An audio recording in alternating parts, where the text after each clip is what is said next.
Hey guys, I'm Silvester from rustyguitar.com. Have you ever wondered why some songs have really cool and tight rhythm parts from the guitarist while others, like usually done by amateur players, have like these okay rhythm but like not closely connected or not really cool, like just standard rhythms?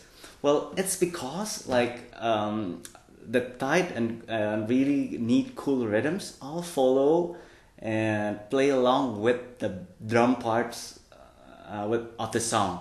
So in every song, the drum parts are the parts that keeps the song together and give the song its rhythm.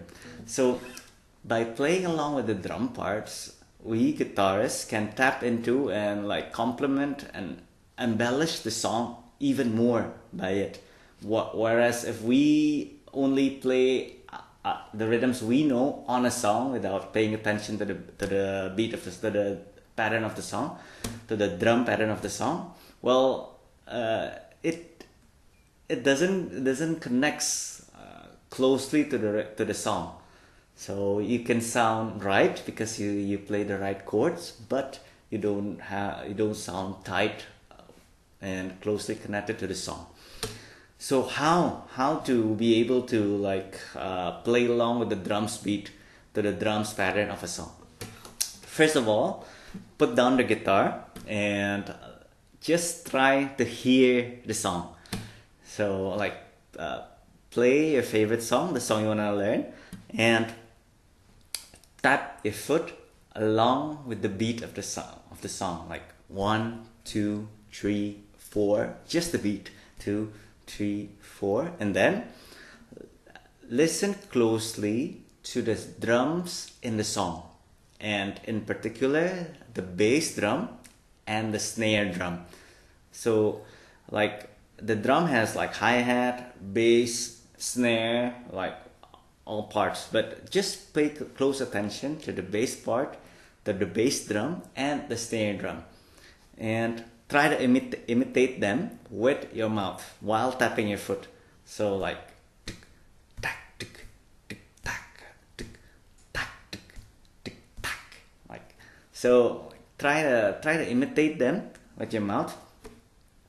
And so what this does for you, what this exercise does for you is it lets you understand the song's rhythm. So, and that rhythm is essential for you to play along with your rhythm. So afterwards, after you've been able to do that, try to strum the drum part, the sound that you're imitating with your mouth, with your hand, like just that, just the drum, the snare part and the bass part. So, and why are we leaving the hi-hat? That's maybe in your question, like because the hi-hat is so cool, it's active a lot, and why are we not paying attention to that?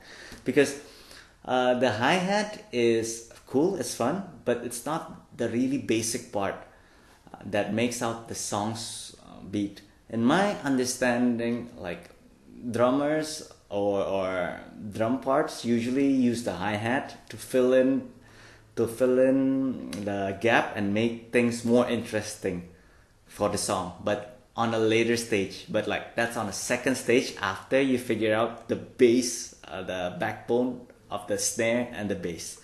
Okay, that's it for today. Have fun.